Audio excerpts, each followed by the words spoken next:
ఇప్పుడు మొదలు కాబోతోంది దేశంలోని అతిపెద్ద విచారణ ఆప్కి అదాలత్ మన రజత్ శర్మ గారితో.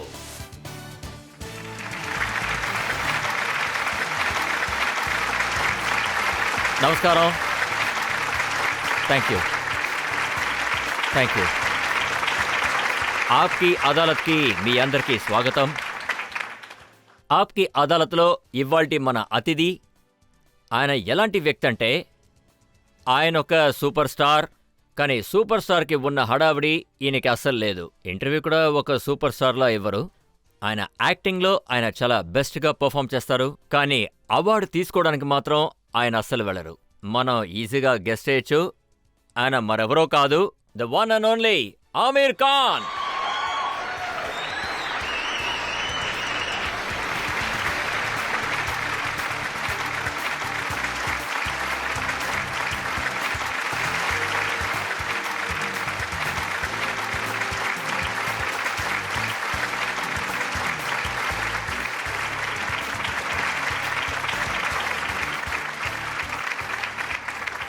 అలాగే ఇవాల్టి మన షోలో జడ్జి కూడా చాలా స్పెషల్ పర్సన్. భారత సైన్యానికి సేవలందించిన ఒక సైనికుడు. ఆయన భారత సైన్యంలో చాలా స్ట్రాటజిక్గా వర్క్ చేసిన ఒక సైనికుడు. Please welcome lieutenant general Rameshwaram Roy.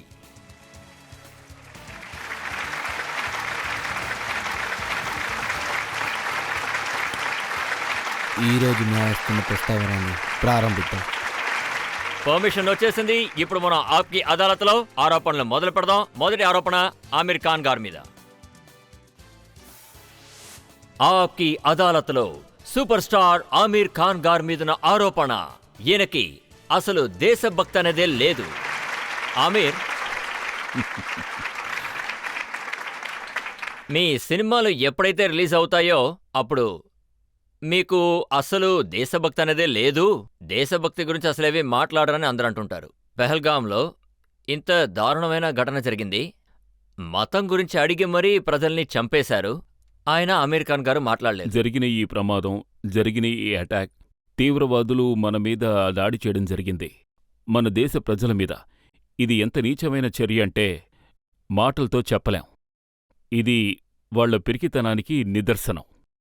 చేతకాని వాళ్లే ఇలాంటి పనులు చేయాలని చూస్తారు. ఈ తీవ్రవాదులు మన దేశంలోకి ప్రవేశించి అమాయక ప్రజల మీద కాల్పులు జరిపారు.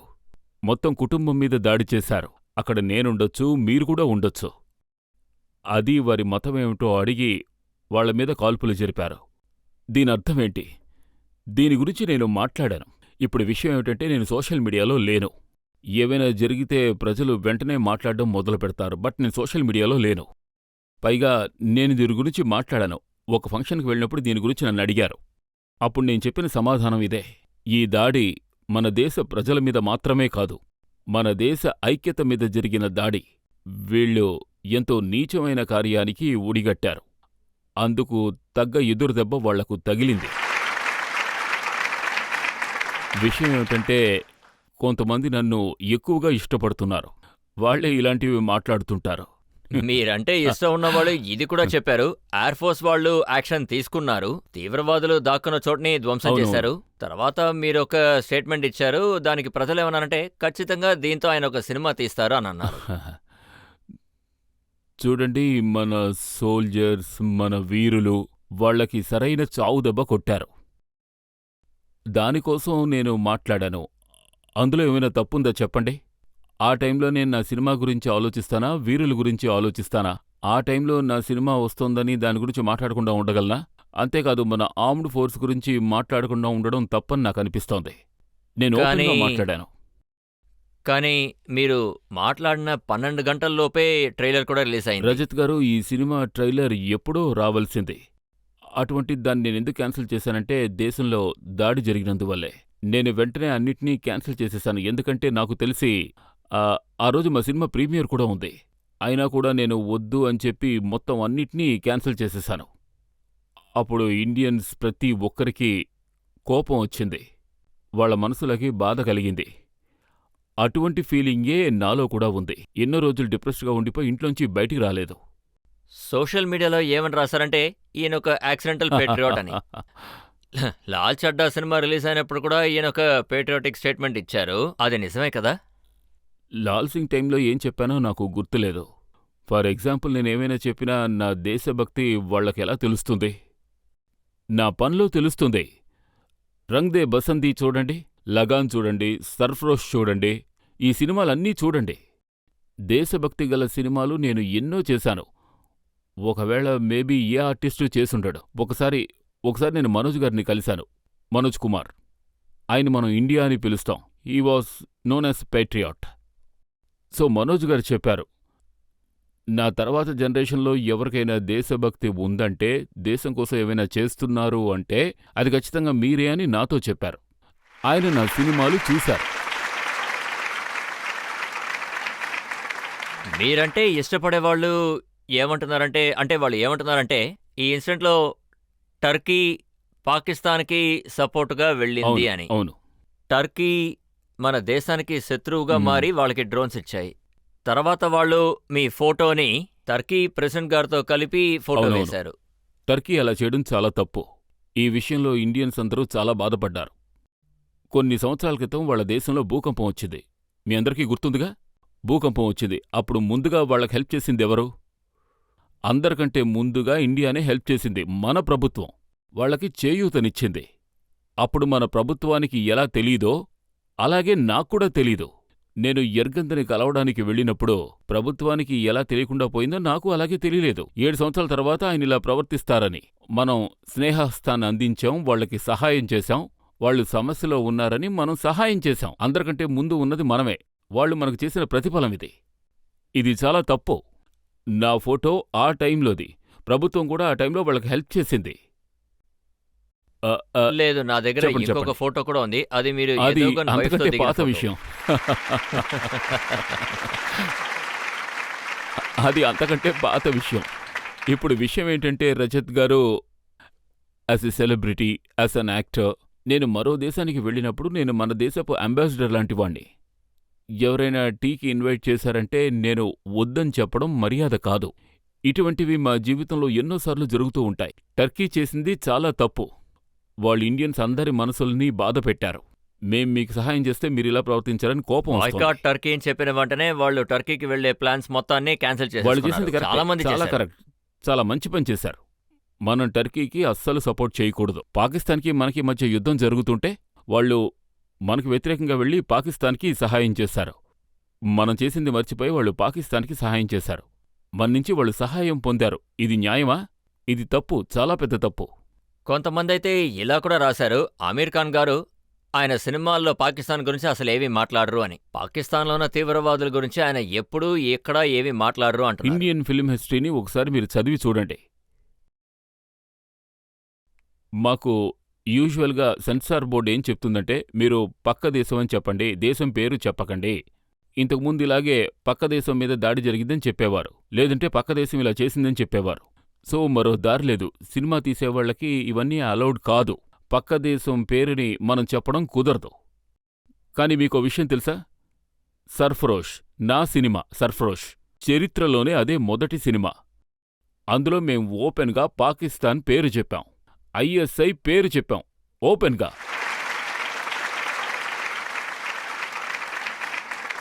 జాన్ నాతో దీన్ని సెన్సార్ పాస్ చేయరని చెప్పారు. నేను ఎందుకు పాస్ చేయరు, మనం ఎక్స్ప్లెయిన్ చేద్దామని చెప్పాను. పార్లమెంట్లో అద్వానీ గారు చెప్పగలరంటే పాకిస్తాన్ మన దేశంతో తప్పుగా ప్రవర్తిస్తోందని, ఐఎస్ఐ మాపై తీవ్రవాదం చేస్తోందని, మా దేశంలోకి తీవ్రవాదాన్ని తెస్తోందని అద్వానీ గారు పార్లమెంట్లో చెప్పగలిగినప్పుడు ఒక పబ్లిక్ ప్లాట్ఫామ్లో ఎందుకని మనం చెప్పకూడదు? మాకు ఆ బేసిస్తోనే సెన్సార్ వచ్చింది. యాక్చువల్గా అదే ఫస్ట్ ఫిలిం. అందులో పేరు చెప్పాం. ఆ తర్వాత ఎన్ని సినిమాలు వచ్చాయో అందులో పాకిస్తాన్ పేరు చెప్పారు. అలాగే ఐఎస్ఐ పేరు చెప్పారు. కానీ సర్ఫరోషే ఫస్ట్ ఫిలిం. అందరూ పాకిస్తాన్ పేరు నేను చెప్పను అని చెప్తున్నారు. కానీ పాకిస్తాన్ పేరు ముందుగా చెప్పింది నేనే. అంతకుముందు ఎవరూ చెప్పలేదు. అవును, నాకు కూడా గుర్తుంది. ఆ సినిమాలో మీరు నసరుద్దీన్ షాని ఐఎస్ఐ అవును, మీరు ఏజెంట్ అని చెప్పింది అన్నారు. ముమ్మాటికి పేరు నిజం. పెట్టి కూడా పిలిచారు. తర్వాత మిర్చి సేట్ అని ఒక క్యారెక్టర్. ఇప్పుడు ప్రూవ్ అయింది వాళ్ళు ఇలాగే చేస్తున్నారు అని. అవును, ఏమని చెప్పాలి, అది ఎంతో బాధాకరమైన విషయం. చూడండి, పాకిస్తాన్ నీచమైన పని చేస్తున్నప్పుడు తప్పుడు కార్యాన్ని చేస్తున్నప్పుడు అందులో అన్ఫార్చునేట్లీ మన దేశానికి చెందిన కొందరు కూడా అందులో ఇన్వాల్వ్ అవుతారు. సో ఇది ఎంతో బాధాకరమైన విషయమనే చెప్పాలి. సర్ఫరోష్లో నా క్యారెక్టర్ ఏసీపీ రాథోడ్. ఆయన అన్నిటినీ పట్టుకుంటారు. ఆయన ఇండియన్ అయ్యుండి ఇండియాకి వ్యతిరేకంగా పనిచేస్తుండొచ్చు, లేదంటే నసీర్ ఐఎస్ఐకి వ్యతిరేకంగా పనిచేస్తూ ఉండొచ్చు. తర్వాత కొంతమంది ఏమంటున్నారంటే సినిమా తీసే వాళ్ళ సినిమా పాకిస్తాన్లో కూడా ఆడాలి కాబట్టి వాళ్ళ ఆ పేర్లు చెప్పట్లేదు అని అవును. అంటారు. అక్కడి నుంచి కూడా మనం సంపాదించాలి కాబట్టి దాని గురించి ఎంత తక్కువ మాట్లాడితే అంత మంచిదని అనుకుంటున్నారు. మీకు తెలుసా, సర్ఫరోష్ తర్వాత చెప్పాలంటే నాకు ఆ, పాకిస్తాన్ నుంచి ఎన్నో నెగిటివ్ కామెంట్స్ వచ్చాయి. మీరు మా గురించి ఏం చెప్తున్నారు, ఏం చూపిస్తున్నారు అని నెగిటివ్ కామెంట్స్ వచ్చాయి. నేను మీకు మరో విషయం చెప్తాను. మీకు నా సినిమా దంగల్ గుర్తుందా? డంగల్ సినిమాని డిస్నీ వాళ్ళు one of the production company వాళ్ళు పాకిస్తాన్ సెన్సార్ నుంచి మాకు రిజెక్షన్ వచ్చిందని చెప్పారు. చివరగా మ్యాచ్లో గెలిచిన తర్వాత మన దేశపు ఫ్లాగ్ పైకి వెళ్తుంది. తర్వాత మన జాతీయ గీతం కూడా వినిపిస్తుంది. వాళ్ళేం చెప్పారంటే ఈ 2 విషయాలు కట్ చేయండి, నేషనల్ యాంథమ్ కట్ చేయండి, తర్వాత ఇండియన్ ఫ్లాగ్ షాట్ కట్ చేయండి, లేదంటే ఈ సినిమాని పాస్ చేయమని చెప్పారు. అప్పుడు నేను వెంటనే 1 సెకండ్ డిస్నీ వాళ్ళకి చెప్పేశాను, ఈ సినిమా పాకిస్తాన్లో రిలీజ్ అవ్వకూడదు అని. అప్పుడు వాళ్ళు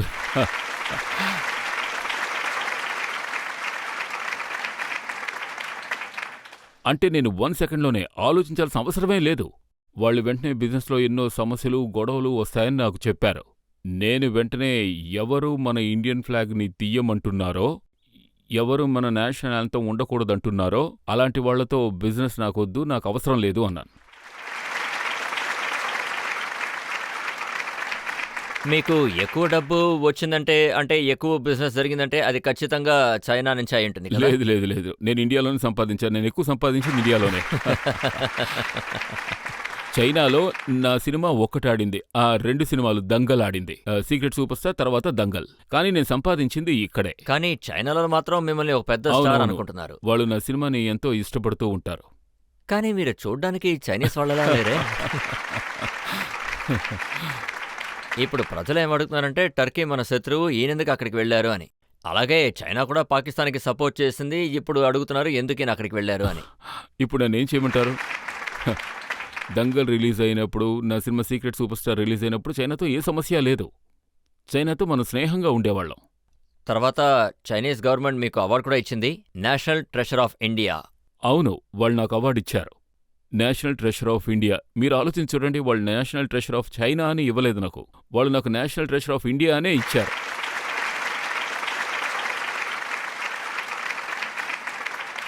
సో వాళ్ళు కూడా నేను ఇండియా ట్రెషర్ అని ఒప్పుకున్నారు. కానీ చైనా ఇప్పుడు మన శత్రువు అయిపోయింది కదా. అవును అవును, మీరు చెప్పింది నిజమే. వాళ్ళు మనకి వ్యతిరేకంగా ఉన్నారు. నేను ఎప్పుడూ ఇండియా వైపే ఉంటానో, మన ఆర్మ్డ్ ఫోర్సెస్తోనే ఉంటాను. మన దేశమే నాకు ముఖ్యం. ఈరోజు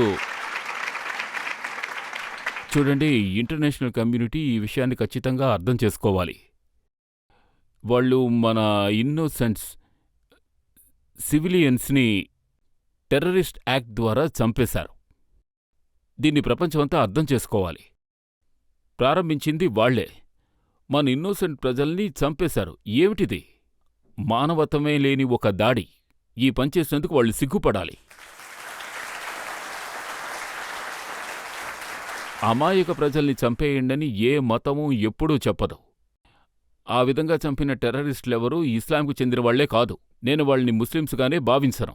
ఎందుకంటే ఇస్లాంలో ఇదే రాసుంది, మనం ఎప్పుడూ అమాయక ప్రజల్ని చంపకూడదు అని. అలాగే మహిళల మీద కానీ పిల్లల మీద కానీ చేయి చేసుకోకూడదు. ఇవన్నీ కూడా మా మతంలో, ఇస్లాంలో ఉన్నాయి. కానీ వాళ్ళు చేసేది ఇస్లాంకి వ్యతిరేకమైంది. వాళ్ళు చేసేది తప్పు. ప్రజల్లో ఎవరైనా ఇప్పుడు ప్రశ్న అడగచ్చు. సార్, సమీపంలో ఆపరేషన్ సింధూర్ జరిగింది. ఆ తర్వాత మన ఇండియన్ ఆర్మీ పాకిస్తాన్ తీవ్రవాద క్యాంప్ని బ్లాస్ట్ అవును, బ్లాస్ట్ చేశారు. చేశారు. ఈ విషయాన్ని తెలుసుకుంటే మాకు ఎంతో గౌరవంగా ఖచ్చితంగా, ఉంది. నాకు కూడా. ఆ టైంలో మీరు ఏమనుకున్నారు, ఎలా ఫీల్ అయ్యారు? దీని మీరు గురించి ఒక ఫీల్ మాట. అయినట్టుగానే నేను కూడా ఫీల్ అయ్యాను. నేను మన ఆర్మీని తలుచుకుని ఎంతో గర్వించాను. మన ఆర్మ్డ్ ఫోర్సెస్ తలుచుకుని ఎంతో గర్వించాను. అయితే మీకు ఇలా అనిపించలేదా, మీరు బార్డర్ దాటి వెళ్ళి వాళ్ళకి ధైర్యం చెప్పి చేతులు కలపాలని? నేను వెళ్ళాను. మీకీ విషయం తెలీదనుకుంటాను. కార్గిల్ యుద్ధం జరిగినప్పుడు ఆ యుద్ధంలో మనం గెలిచాం. అప్పుడు నేనొక్కడిని మాత్రమే, నాకు తెలిసి ఇంకెవరూ వెళ్ళలేదని అనుకుంటున్నాను. ఆ తర్వాత ఒకరోజు, 2 రోజులు, 3 రోజులు, ఏకంగా 8 రోజులు అక్కడ స్పెండ్ చేశాను. నేను లేలో ల్యాండ్ అయ్యాను. సార్, నేను లేలో ల్యాండ్ అయ్యాను. ఆ తర్వాత అక్కడి నుంచి శ్రీనగర్కు వెళ్లే వరకు రోడ్డు మీద 8 రోజులు నేను రోడ్డు మీదే ఉన్నాను. అక్కడ అందరు రెజిమెంట్స్ని కలిశాను నేను. నేను అస్సాం రైఫిల్స్ని కలిశాను, రాజ్పుట్ రైఫిల్స్ని కలిశాను, లడాక్ స్కౌట్స్ని కలిశాను. ఎన్నో అన్ని రెజిమెంట్స్ పేర్లు కూడా నాకు గుర్తులేవిప్పుడు. కానీ ఎన్ని రెజిమెంట్స్ ఉన్నాయో ఆ 8 రోజుల్లో నేను కేవలం సోల్జర్స్ని మాత్రమే కలిశాను. వాళ్ళ మనోధైర్యాన్ని పెంచాలని చూశాను. మీరు మా కోసం వార్లో గెలిచారు, మమ్మల్ని కాపాడారు, నేను మీకు థ్యాంక్స్ చెప్తున్నాను, మీకెంతో రుణపడ్డాను అని నేను వెళ్ళి చెప్పాను. ఈ పని నేను చేశాను. ఇంకెవరైనా చెప్పారా? మీరే చెప్పండి. మీకెవరైనా తెలుసా? అది కాదు, అక్కడికి చాలామంది వెళ్ళారు, కానీ అక్కడ పాట పాడి డాన్స్ చేసి తిరిగి వచ్చేశారు కదా.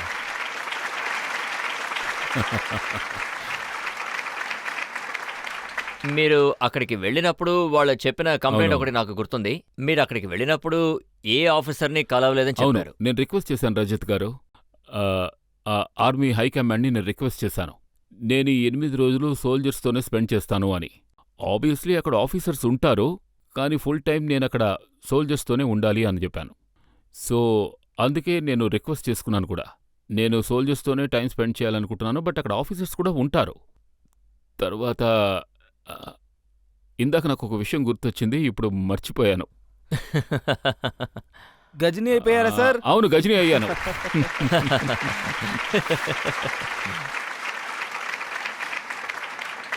సర్లేండి, వదిలేండి, ఈ విషయం తర్వాత గుర్తొస్తుంది.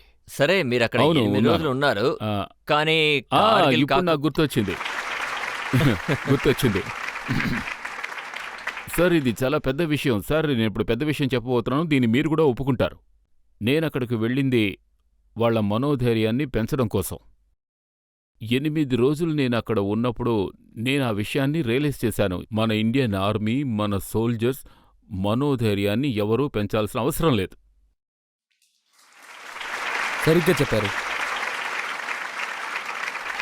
వాళ్ళు ఎంత కఠినమైన టెరైన్లో ఉన్నారో, ఎంత కష్టపడి పనిచేస్తున్నారో, ఆ కఠినమైన టెరైన్లో మనల్ని డిఫెండ్ చేస్తున్నారు. కానీ వాళ్ళ మనోధైర్యం ఎంత దృఢమైందంటే వాళ్ళ మొహంలో నవ్వు చెదిరిపోదు. వాళ్ళు ఎంతో కాన్ఫిడెంట్గా, సంతోషంగా ఉన్నారు. సో నేను వాళ్ళ మొరాల్ని బూస్ట్ చేయబోతున్నాను అనుకున్నాను, కానీ కాదు, వాళ్లే నన్ను బూస్ట్ చేశారు. Am I right, sir? మీరు చాలా కరెక్ట్గా చెప్పారు. ఎందుకంటే దేశం అన్నప్పుడు మన మనసుతో కాదు, మన మెదడుది కూడా. ఇంకా మీ రసికులు ఉన్నారు కదా, అవును, వాళ్ళు మనస్ఫూర్తిగా వస్తారు, కానీ మైండ్తో కాదు. అభిమానం అన్నదానికి దీనికన్నా మంచి ఉదాహరణ ఏముంది? ఒక మనిషికి 140 కోట్ల ప్రజల యొక్క మనసుతో కనెక్షన్ ఉంది. తర్వాత నేనక్కడ 8 రోజులు ఉన్నాను. ఆ 8 రోజులు నాకు ఎంత సంతోషంగా అనిపించిందంటే వాళ్లతో పాటు కలిసి భోంచేశాను, జీవితం గురించి అడిగాను. ఒకరోజు వాళ్ల బంకర్లోకి వెళ్ళి స్టే చేశాను. ఆ రోజు నైట్ నేను స్టే చేసినప్పుడు అక్కడ 6 నుంచి 8 మంది సోల్జర్స్ ఉన్నారు. ఆ రోజు నేను ఆ రాత్రంతా బంకర్లో బోర్డర్లో స్టే చేశాను. I don't think somebody else do it. ఇప్పుడు విషయం ఏమిటంటే, మీరు నన్ను అడుగుతున్నారు రజత్ గారు, అందుకే నేను మీకు సమాధానం చెప్తున్నాను. కానీ ప్రతి చోటుకి వెళ్ళి నేను చెప్పగలనా నేను ఇలా చేశాను, అలా చేశాను అని? కానీ అది నా నేచరే కాదు కదా. నేను నా లోకంలో నా పని చూసుకుంటూ ఉంటాను, ఇంకేమీ మాట్లాడను. కానీ ఇప్పుడు మీరు అడిగినందువల్ల నేను చెప్తున్నాను. అలాగే మీరు అడగడం కూడా మంచిదే, అందరికీ నేను షేర్ చేసుకోవాలనుకున్నారు. నాకు ఇప్పుడే గుర్తొచ్చింది. ప్రశ్నలు అడగడం నాకు బాగా అలవాటైపోయింది. లేదు, మీరు చాలా మంచి ప్రశ్నలు వేస్తున్నారు. నాకు మీ షో బాగా ఇష్టం, బాగా నచ్చింది. ఇప్పుడు మనం ఒక బ్రేక్ తీసుకుందాం. బ్రేక్ తర్వాత ఆప్కి అదాలత్లో ఆమీర్ ఖాన్ గారి మీద ఆరోపణలు, ప్రశ్నలు కొనసాగుతాయి. వాళ్ళు ఏమంటున్నారంటే, ఆమీర్ ఖాన్ గారి మొదటి వైఫ్ పేరు రీనా, రెండో వైఫ్ పేరు కిరణ్, ఇప్పుడు రాబోయే వైఫ్ పేరు గౌరీ.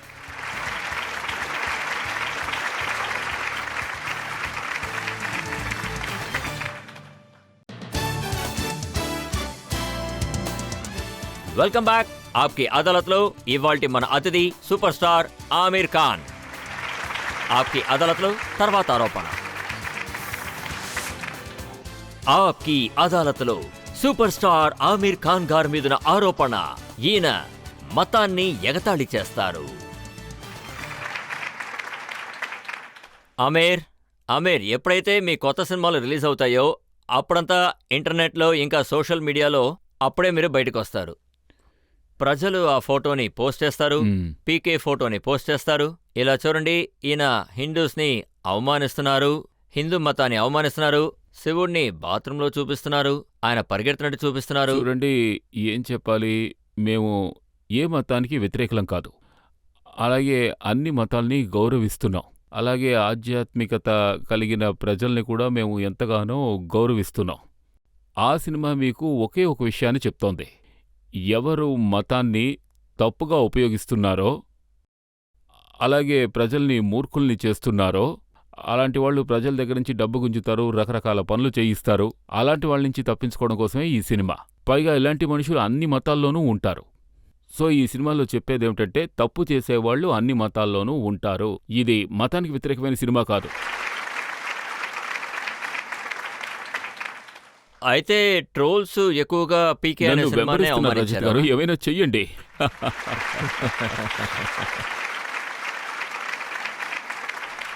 వాళ్ళకి సమాధానం ఆడియన్స్ ఇస్తారు. నేను ట్రోల్స్ నేను గురించి ఏం ట్రోల్స్ గురించి చెప్తానంటే, నేను హిందీ సినిమా ఇండస్ట్రీ గురించి, మిగిలిన ఇండస్ట్రీస్ గురించి మాట్లాడినాం. హిందీ ఫిల్మ్ ఇండస్ట్రీలో చూడండి, లేదంటే దేశమంతా వెతికి చూడండి, మీకు ఎంతమంది దొరుకుతారు. నేను చేసిన పనుల్ని చూడండి. ఎన్ని సోషల్ ఫిల్మ్స్ చేశాను.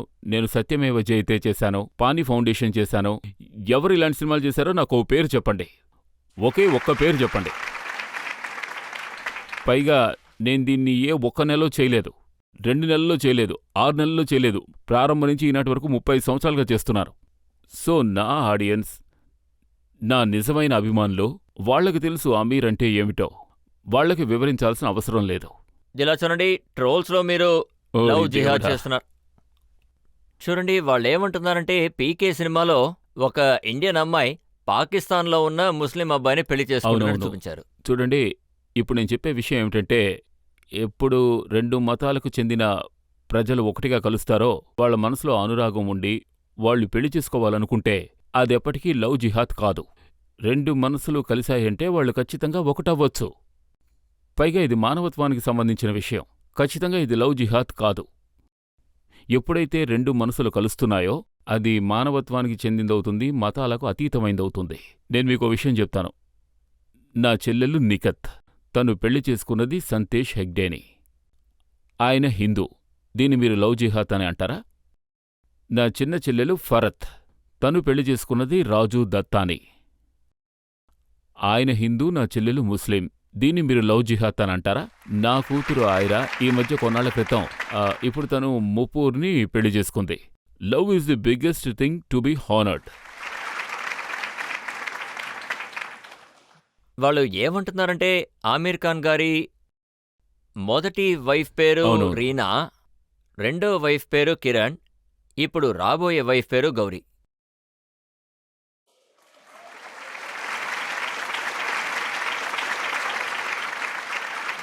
కానీ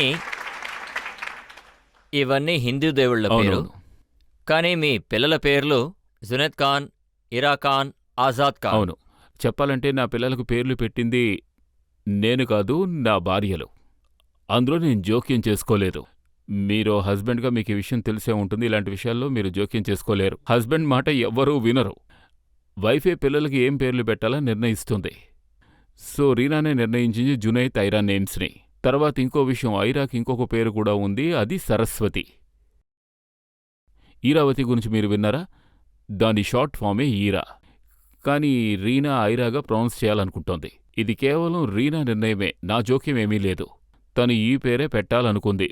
మేనకా గాంధీ పుస్తకం ఉంది, బుక్ ఆఫ్ ఇండియన్ నేమ్స్. అందులోనే ఈరా, ఐరా నేమ్స్ వచ్చాయి. సో ఐరా అనేది సరస్వతీదేవి ఇంకో పేరు. ఆజాద్, ఆ పేరు కిరణ్ పెట్టింది. తను ఆ పేరు ఎందుకు పెట్టిందంటే, మేం మౌలానా ఆజాద్ ఫ్యామిలీకి చెందినవాళ్లం. అంతేకాదు, ఆయన మన దేశం కోసం, మన దేశ ఎదుగుదల కోసం ఎన్నో రకాల త్యాగాలు చేశారు. దేశ ప్రజలతో కలిసి ఆయన చేయూతనిచ్చి నెహ్రూ గారితో కలిసి, గాంధీ గారితో కలిసి, పటేల్ గారితో కలిసి చేతిలో చెయ్యేసి ఆయన కూడా స్వతంత్ర పోరాటంలో పాలు పంచుకున్నారు. సో అది మనకొక ఇన్స్పిరేషన్. సో కిరణ్ ఏం చెప్పిందంటే ఆజాద్ ఆ పేరు మనం పెడదామని చెప్పింది. కానీ ఆజాద్ ముస్లిం పేరు కాదు. మీరు చంద్రశేఖర్ ఆజాద్ పేరు విన్నారా? ఒకప్పుడు ఆయన కూడా ఫ్రీడమ్ ఫైటర్గా ఉన్నవారే. ఆజాద్కి రిలీజియనే లేదు. It is a neutral name. పైగా ఈ పేర్లేవి నేను పెట్టలేదు.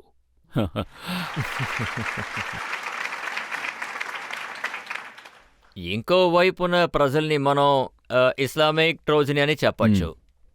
వాళ్ళు ఏమంటారంటే చెల్లెలి పెళ్లిని ఒక హిందూతో చేసేద్దాం, అవును. కూతురు పెళ్లి కూడా హిందూకి ఇచ్చి చేద్దాం.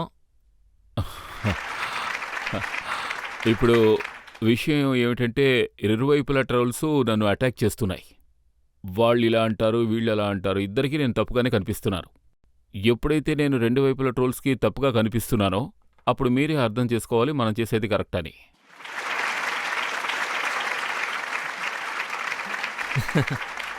ఇప్పుడు ముస్లిం సపోర్టింగ్ ట్రోల్స్ అందులో ఏమంటున్నారంటే ఈయన గజనీ వరకు బానే ఉన్నారు, తర్వాత ఈయన ఒక ముస్లిం అనే సంగతే మర్చిపోయారు అని. లేదు, అటువంటిదేం లేదు. నేను ముస్లింనే, అంతేకాదు ముస్లిం అని చెప్పుకోవడానికి గర్విస్తున్నారు. నేను ఇండియన్ అని తెలుసుకుని గర్విస్తున్నారు. ఈ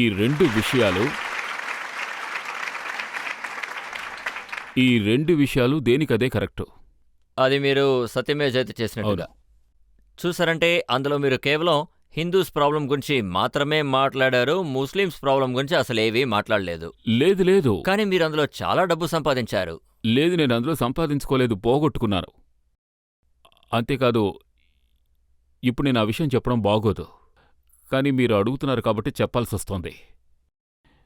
నేను ఆ షో చేయడం కోసం ఎన్ని యాడ్స్ ఉన్నాయో వాళ్ళని నేను ఎలిమినేట్ చేశాను, టెర్మినేట్ చేశాను. కానీ అది చాలా పెద్ద అమౌంట్, ఎందుకంటే నేను పెరిగిన విధానం అలాంటిది.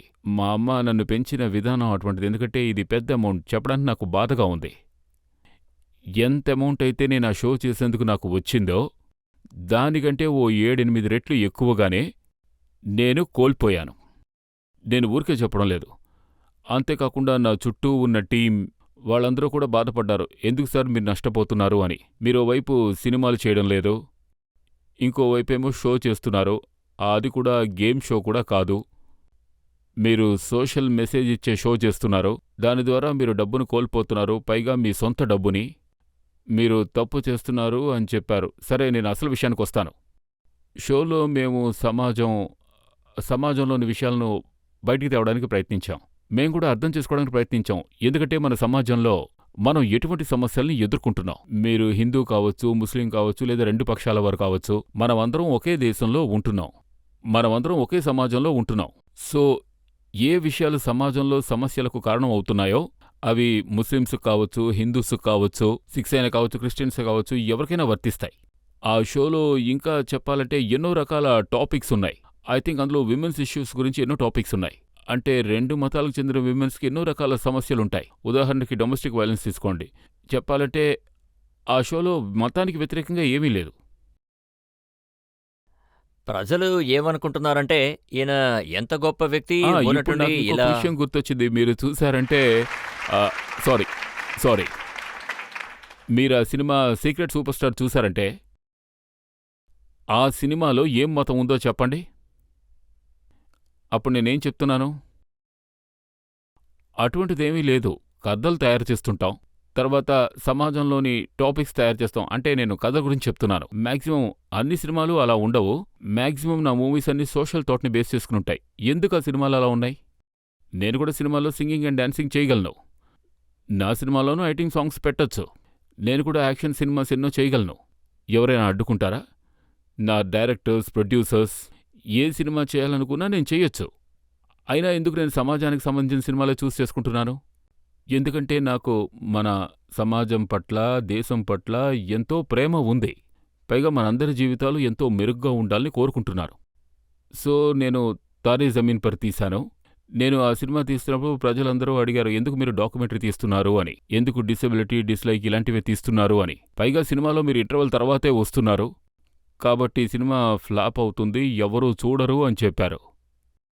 కానీ నేను ఆ సినిమా తీశాను. అది ఎంతో ముఖ్యమైన టాపిక్. మీరే ఆలోచించండి. మన దేశంలో కోట్ల మంది ప్రజలున్నారు. వాళ్ళింకా సఫర్ అవుతూనే ఉన్నారు, సమస్యల్లో ఉన్నారు. వాళ్ళని తిడుతుంటారు, కొడుతుంటారు, వాళ్ళని అవమానపరుస్తుంటారు. సో ఆ సినిమా నాకెంతో ముఖ్యమైన సినిమా, పిల్లలకు సంబంధించిన సినిమా, పేరెంట్స్కి సంబంధించిన విషయం. సో వాళ్ళు కూడా చూడాలి. మన పిల్లలకి సమస్యలున్నాయి, ఎందుకు మనం వాళ్ళని తిట్టాలి? వాళ్లకు మన సహాయం అవసరం. సో నేను నా దేశానికి నాకు చేతనైతే నేను చేస్తున్నాను.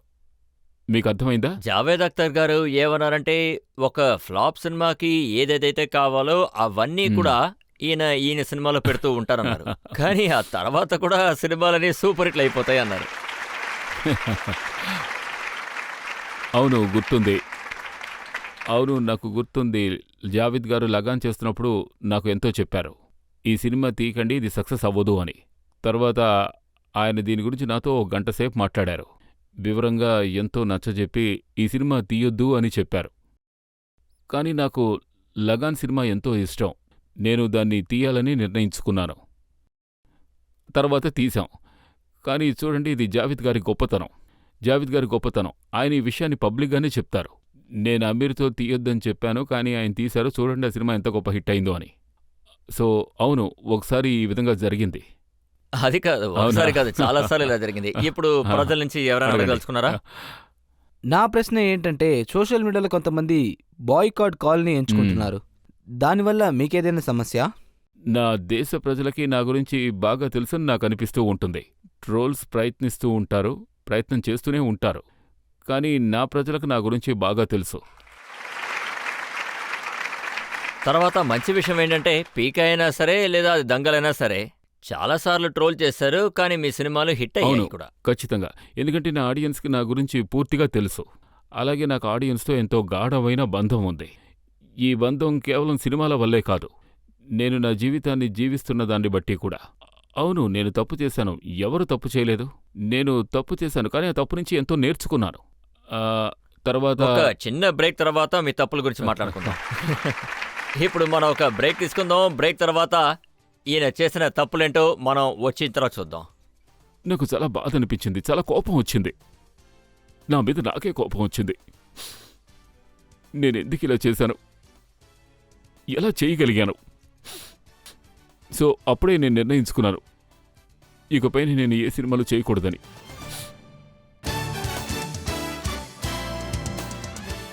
Welcome back. ఆప్కి అదాలత్లో ఇవాల్టి మన guest superstar Aamir Khan. Aapki అదాలత్లో తర్వాత ఆరోపణ. ఆప్కి అదాలత్లో సూపర్ స్టార్ ఆమీర్ ఖాన్ గారి మీద ఆరోపణ. ఈయన అందరితోనూ గొడవ పడుతూ ఉంటారు. ఈ మధ్య మీ గొడవల గురించి చాలా చర్చలు జరుగుతున్నాయి. కిరణ్ రావు గారితో మీరు గొడవ పడ్డారు, చాలా రోజులుగా మాట్లాడలేదు. అవును, యాక్చువల్లీ అది గొడవపడే విషయం కాదు. నేను గొడవపడడం చాలా తక్కువ. నాది గొడవపడే నేచర్ కాదు. ఎవరైనా నా మనసుని హర్ట్ చేసినా లేదా నా మనసుని విరిచినా, గాయపరిచినా నేను వెంటనే సైలెంట్ అయిపోతాను. ఒక స్టీల్ గోడ 4 వైపులా నన్ను బంధించినట్టుగా అన్నమాట. ఆ తర్వాత ఎవరు నాతో తప్పుగా నడుచుకున్నారో వాళ్లతో నేను మాట్లాడను, వాళ్ళు అడిగిన ప్రశ్నలకు నేను సమాధానాలు కూడా చెప్పను. నన్ను నేను ఐసోలేట్ చేసుకుంటాను. అప్పుడు నాకు ఎంత బాధ కలుగుతుందంటే, హర్ట్ అవుతానంటే, నేను వాళ్ళు ఏం చెప్పినా యాక్సెప్ట్ చేయను. నేను పూర్తిగా కట్ ఆఫ్ అయిపోతాను. నేను టోటల్గా కట్ ఆఫ్ అయిపోతాను. యాక్చువల్గా ఇది మంచి విషయం కాదు, చెప్పాలంటే ఇది తప్పుడు విషయం. అది నేను కూడా ఒప్పుకుంటాను.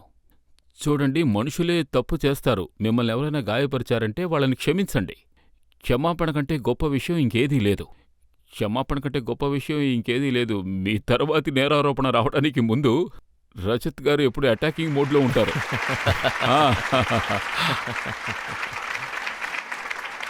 ఆయన వదిలిపెట్టరు, టక్ టక్ టక్ టక్ అన్ని సైడ్స్ నుంచి. సో ఈ విషయం నిజమే, ఒప్పుకుంటాను. దీన్ని నేను ఇమ్మెచ్యూర్డ్ అనే చెప్తాను. పిల్ల చేష్టలు. ఓసారి నా ఫ్రెండ్తో గొడవ పడినందువల్ల వాడితో నేను 7 సంవత్సరాలు మాట్లాడకుండా ఉండిపోయాను. ఆమె ఒక నటి, ఆమె పేరు జూహీ చావ్లాతో మీరు 7 సంవత్సరాలు మాట్లాడకుండా ఉన్నారు. 7 సంవత్సరాలు మాట్లాడలేదు. ఇది పిల్లల చేష్టలు, ఇది ఈగో. ఇందులోకి ఈగో వస్తుంది. నేనే కరెక్ట్, తను తప్పు చేసింది, నేను తనతో మాట్లాడను అని. ఇది తప్పు. ఈ స్వభావం నాలో ఉండేది. ఇది తప్పని నేను కొన్ని సంవత్సరాల క్రితం థెరపీ కూడా మొదలుపెట్టాను. సో ఇలాంటి విషయాలన్నీ నాకు కొన్నాళ్ల తర్వాతే అర్థమయ్యాయి. కాబట్టి ఇలాంటి విషయాలు జరుగుండకూడదు. స్ట్రిక్ట్గా, జడ్జిమెంటల్గా, అన్ఫర్గివింగ్, ఒకరిని క్షమించకుండా ఉండకూడదు. ఇవంతా తప్పు. ఈ విషయాలన్నీ నాకు మెల్లమెల్లగా అర్థమవ్వసాగాయి. నేనొక ఇంటర్వ్యూలో చూశాను మీరు తీవ్రంగా నిద్రపోతారని. తర్వాత మీరు నిద్రపోతే లేపడానికి చాలా కష్టపడతారని. చెప్పారు. దాని గురించి షేర్ ఇది చేయండి సార్. ముమ్మాటికి నిజం. నన్ను మా ఫ్యామిలీలో వాళ్ళు, నా ఫ్రెండ్స్ కుంభకర్ణుడు అని పిలుస్తారు. ఎందుకంటే నేను ఒకసారి నిద్రపోయానంటే నన్ను లేపడం చాలా కష్టం. అలాగే ఈ విషయం కూడా నిజమే. నేను కొన్ని గంటల సేపు నిద్రపోకుండా పని చేయగలను. కానీ నేను ఒకసారి నిద్రపోయానంటే నన్ను లేపడం అసాధ్యమే. నేను బెడ్ మీద పడుకుంటే పక్కనున్న టేబుల్ మీద ఒక వాటర్ స్ప్రేని పెడతారు. మేకప్లో వాటర్ స్ప్రేని యూజ్ చేస్తాం. అది పర్మనెంట్గా నా పక్కనే ఉంటుంది. ఎందుకంటే నేను ఉదయాన్నే ఏడిగా ఎప్పుడూ మేలుకోను. నాకు అలారం వినిపించదు. నేను నిద్రలో అబద్ధాలు చెప్తాను. నన్ను లేపేటప్పుడు చెప్తారు, మీకు పనుంది, 6 గంటలకు షూటింగ్ ఉంది అని. అప్పుడు నేను నిద్రలో చెప్తాను, లేదు లేదు అది క్యాన్సిల్ అయిపోయింది అని. ఇలా 3-4 టైమ్స్ జరిగింది. నేను రీనాతో నా షూటింగ్ క్యాన్సిల్ అయిపోయింది, నన్ను నిద్రపోనివ్వు అని చెప్పాను. ఒకసారి యశ్జీ విషయంలో కూడా జరిగింది. Yash Chopra number 1 director. ఆయనతో నేను ఫస్ట్ టైం పనిచేస్తున్నాను, పరంపర. యశ్ గారు వెంటనే, రేపు నేను ఒక ఫోటోషూట్ చేయబోతున్నాను, సినిమా షూటింగ్ 2-3 నెలల తర్వాతే, లుక్ కోసం నేను ఒక ఫోటోషూట్ చేయబోతున్నాను అని నాతో చెప్పారు. సో రేపు 11 o'clock రండి, మనం షూటింగ్ పెట్టుకుందామన్నారు. నేను చెప్పాను, సారీ సార్, రేపు నాకు షూటింగ్ ఉంది, సో నేను 11 o'clock రాలేను, మార్నింగ్ 7 o'clock వస్తాను అన్నాను. ఆయన వెంటనే, ఇది చాలా ఎర్లీ ఫోటో సెషన్ని నువ్వు పూర్తి చేస్తావా అని అడిగారు. నేను పూర్తి చేస్తానని చెప్పాను. సో 7 to 9 2 hours మీకోసం ఫోటోషూట్ చేస్తాను. తర్వాత 9 o'clock షూటింగ్కి 9 o'clock బయలుదేరితే 10 o'clock వెళ్తాను. సో 1 hour లేట్గా వెళ్తానని చెప్పాను. అప్పుడు నాకు మన్సూర్ షూటింగ్ ఉంది. నా బ్రదరే, నేను ఆయన అడిగాను, నా బ్రదర్ నాకు 1 hour షూటింగ్ ఉంది, పర్మిషన్ కావాలి అని, నువ్వు మేనేజ్ చేసుకోవాలి. ఆయన ఓకే అని చెప్పారు. నెక్స్ట్ డే నేను లేచేటప్పటికి 11:30. అప్పుడు నాకు ఎంత కోపం వచ్చిందంటే నేను నా అసిస్టెంట్ని బాగా తిట్టి పడేశాను. నువ్వింత ఇర్రెస్పాన్సిబుల్లా? 11:30 అయిపోయింది, 7 గంటలకు వెళ్ళాలి, అది యశ్ చోప్రా గారి షూటింగ్. నేను ఫస్ట్ టైం ఆయనతో వర్క్ చేయబోతున్నాను, ఆయన ఏమనుకుంటారు? ఆ తర్వాత నా బ్రదర్ మన్సూర్ షూటింగ్ కూడా ఉంది. అక్కడికి నేను 10ంటికి వెళ్ళాలి, మీరు నన్ను 11:30కి నిద్రలేపుతున్నారు. వెంటనే రీనా షటప్ అంది. రీనా నన్ను తిట్టింది. నేను షాక్ అయ్యి ఏమైందని అడిగాను. రీనా, మేం మిమ్మల్ని 5 గంటలకే లేపాం, మీరు మమ్మల్ని లేపమన్న టైం అది, కానీ మేం లేపినప్పుడు మీరు ఫోటోషూట్ క్యాన్సిల్ అయిందని మాతో చెప్పారు. ఎప్పుడు? నేనెప్పుడలా చెప్పాను?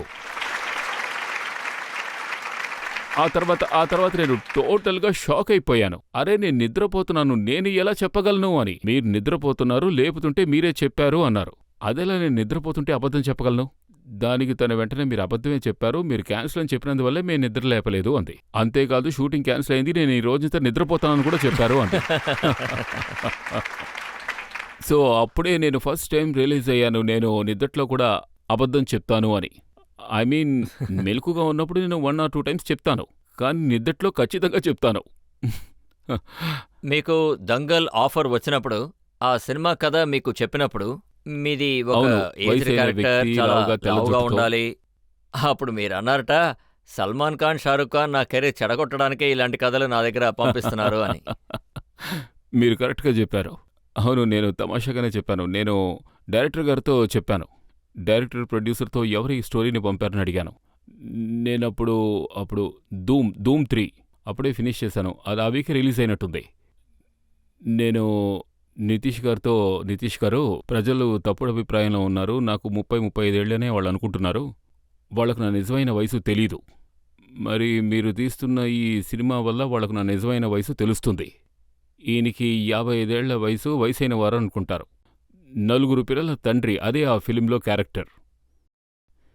సో దీనికోసమే మీతో నేను సరదాగా చెప్పాను, సల్మాన్, షారూఖ్ గారు మిమ్మల్ని పంపించారా, దంగల్తో ఈయన్ని అవుట్ చేసి పంపేయచ్చు అని, వరుసగా హిట్లు ఇస్తున్నారు, పంపేయాలని. సో ఇదొక జోక్. మీకు నిజంగానే అనిపించలేదా? అంటే ఈ క్యారెక్టర్ మనం చేస్తే అవును. ప్రజలందరూ మనల్ని ముసలోడుగా, బాగా అవును. ఏజ్డ్, అవును, లావుగా నలుగురు ఉంటాను. పిల్లలకి తండ్రిగా చూస్తే ఇవన్నీ మీకు అఫెక్ట్ అవుతాయి. అంటే మీ కెరీర్‌కి అది ఎఫెక్ట్ అవుతుందని మీకు అవును. అనిపించలేదా? నాకు ఆ భయం ఉండేది. అందుకే నేను నితీష్ గారితో చెప్పాను. మనం మనం ఓ పని చేద్దాం. ఆయన బాగా లావయిపోయారు. వయసయిపోయింది. ఆ తర్వాత నా స్టార్డమ్‌లో ఏమైనా ఇబ్బంది కలగొచ్చు. దాని గురించి ఆలోచించినప్పుడు నాకు కాస్త భయమేసింది. సో, నేను ఆయన్ని రిక్వెస్ట్ చేశాను. మీరు ఈ సినిమాని ఒక 5 ఏళ్ల తర్వాత రిలీజ్ చేయండి అని. లేదా 7 ఏళ్ల తర్వాత. ఆయన కూడా సరే అని చెప్పారు. నేను వెయిట్ చేస్తానని చెప్పారు. కానీ మీరే ఈ సినిమా చేయాలి అన్నారు. కానీ విషయం ఏంటంటే రజిత్ గారు, ఒక కథ నా మనసుకి హత్తుకుందంటే అది నా రక్తంలో కలిసిపోతుంది. పైగా అది ఎంత మంచి కథంటే ఎంతో చక్కటి థీమ్ ఉందందులో. మనం మన ఆడపిల్లల గురించి చెప్తున్నాం. మన దేశంలో ఉన్న ఆడపిల్లలు, వాళ్ళని మనం ఎప్పుడూ తక్కువ అంచనా వేయకూడదు. వాళ్ళకు కూడా మనం మగపిల్లలకి ఇస్తున్నంత విలువే ఇవ్వాలన్నది నా ఉద్దేశం. సో, ఆ మెసేజ్ ఎటువంటిదంటే, ఆ కథ ఎంత మంచిదంటే నాకు ఏమనిపించిందంటే, ఒకవేళ నా కెరియర్ ముగిసిపోయినా కూడా నేను భయపడ్డాను. భయపడలేదని చెప్పను. కానీ నాకు ఈ సినిమా ఖచ్చితంగా చెయ్యాలని నా మనసు చెప్పింది. నేనా కథకి ఫ్యాన్ అయిపోయాను. అది నా రక్తంలో, నేను చెప్పాను కదా, నా రక్తంలో ఊరిపోయింది ఈ సినిమా చెయ్యాలి అని. ఆ తర్వాత నేను వెంటనే నితీష్ గారిని పిలిచి, మనం ఈ సినిమా చేయడానికి 5, 6 ఏళ్ళు ఆగొద్దు, వెంటనే ఈ సినిమా చేద్దామన్నాను. అంటే మీరు గనక ఒక రోల్‌కి ప్రిపేర్ అయిపోయారంటే, అంటే 'లగాన్‌లో' మీరు అశుతోష్ గారితో అవునవునవును. పనిచేసేటప్పుడు ఆయన మిమ్మల్ని పొద్దున పూట షేవ్ చేసుకొని ఆ. రమ్మనేవారట. కానీ మీరు చేయనని చెప్పేవారట. అవును, ఆ విషయంలో మాకు పెద్ద ఆర్గ్యుమెంట్ జరిగింది. మీరే చెప్పండి. ఆ సినిమాలో మేము నీళ్లు లేవన్న విషయాన్నే చెప్తూ ఉంటాం. కానీ ఇతనేమో రోజూ షేవ్ చేసుకుంటున్నాడు.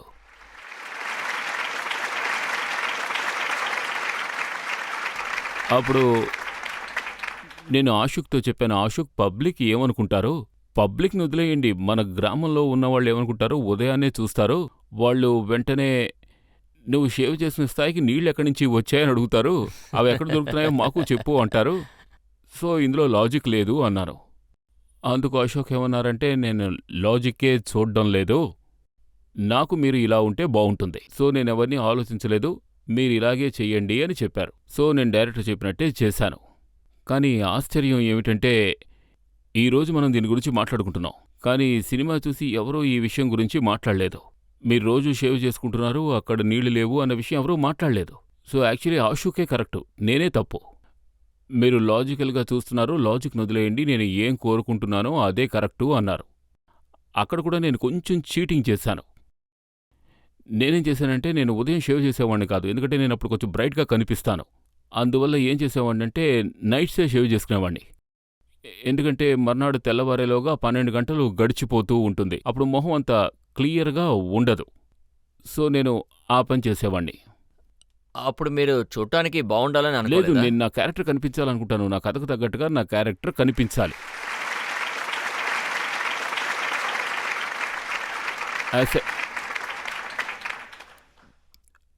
యాజ్ ఎ క్రియేటివ్ పర్సన్‌గా నాకెంతో ఎక్సైట్‌మెంట్‌గా ఉంటుంది. మీరు నెక్స్ట్ టైం చూసేటప్పుడు ఈయన మనిషే మారిపోయాడు అంటే, పోయిన సినిమాలో ఎలా ఉన్నారు, ఈ సినిమాలో ఎలా ఉన్నారు, ఒక్కొక్క సినిమాలోనూ ఒక్కోలా ఉన్నారు అని చెప్పాలి. 3 ఇడియట్స్‌లో డిఫరెంట్‌గా ఉన్నారు, పీకేలో డిఫరెంట్‌గా ఉన్నారు. వాళ్ళకోటి అనిపించాలి, ఎందుకు ఈయన ఇలా ఉన్నారు, ఇలాంటి మ్యాజిక్‌లు ఈయన ఎలా చేయగలుగుతున్నారు, అదే నేను కోరుకుంటున్నాను. సో, నా ప్రయత్నం ఎప్పుడూ ఒకటే, ఆ క్యారెక్టర్‌లో నేను కలిసిపోవాలి. అమీర్ ఖాన్ ఎప్పుడూ ఆ క్యారెక్టర్‌లో కనిపించనే కూడదు. అందరికీ అది అమీర్ ఖాన్ కాదు, క్యారెక్టర్ అంతే. మీరు మీ అపియరెన్సెస్‌ని ఎలా అలా మార్చుకున్నారో అన్న దానికి నా దగ్గర కొన్ని ఓ. ఫోటోలున్నాయి. మీరు ఇది చెప్పారు కాబట్టి నేను ప్రజలకి ఈ ఫోటో చూపించండి, ఖచ్చితంగా చూపించండి. చూపించాలి. ఈయన ఏ క్యారెక్టర్ చేసేటప్పుడు ఎలా అవును, ఉండేవారో ఇది చూద్దాం. రంగీలా. ఇది మంగల్ పాండే. ఇది దిల్ చాతా హై, గజనీ, 3 ఇడియట్స్, ధూమ్ 3, పీకే, దంగల్, అది లాల్ సింగ్ చాటా, అది తారే జమీన్ పర్ లగాన్, ఇది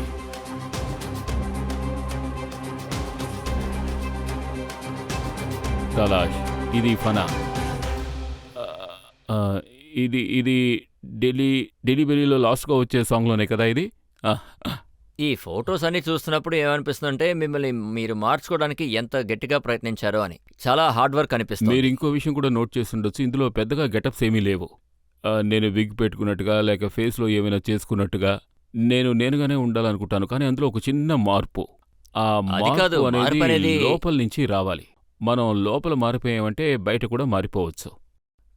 కానీ చూసారంటే స్టార్స్ అందరూ వాళ్ళ లుక్స్ మారిపోకూడదనే అవును, కాదు, ప్రయత్నిస్తూ ఉంటారు. స్టార్స్ అందరూ కూడా ఇదే కోరుకుంటారు. అంతేకాదు, ఇది మంచి విషయం కూడా. అలాగే ఆడియన్స్ కూడా అదే కోరుకుంటారు. మన స్టార్ చాలా అందంగా ఉండాలి, మన హీరోయిన్ అందంగా ఉండాలి, ఇదే కోరుకుంటారు. నాకు బాగున్నట్టు అనిపిస్తుంది. నేను అమిత్ జీని చూస్తాను, వినోద్ ఖన్నాని చూస్తాను, చాలా అందంగా ఉంటారు. వినోద్ గారిని చూస్తాను, అబ్బా ఎంత స్టైల్గా నడుస్తున్నారు ఆయన. దత్ గారు, వీళ్ళందరూ హీరోస్. ఆ, కానీ మ్యాక్సిమం చూసుకున్నామంటే నా క్రియేటివ్ విషయంలో నేను ఇవన్నీ మర్చిపోతాను. నేను బాగా కనిపించాలి రజిత్ గారు, కానీ విషయం ఏమిటంటే ఆ, ఆ రోల్లో నేను మంచి క్యారెక్టర్గా కనిపించాలి. సో నా దృష్టి దాని మీద తప్ప ఇంకా దేని మీద ఉండదు. ఆ, నా హెయిర్ స్టైల్ మీద, బట్టల మీద, ఇలా దేని మీద నాకు పెద్ద ఇంట్రెస్ట్ ఉండదు. నాకు తెలిసి కొంతమంది స్టార్స్ ఒక డ్రెస్ ఒకసారి వేసుకుంటే ఇంకోసారి వేయరు. మీకు తెలుసుగా, ఒకసారి వేసుకుంటే ఇంకోసారి వేసుకోరు.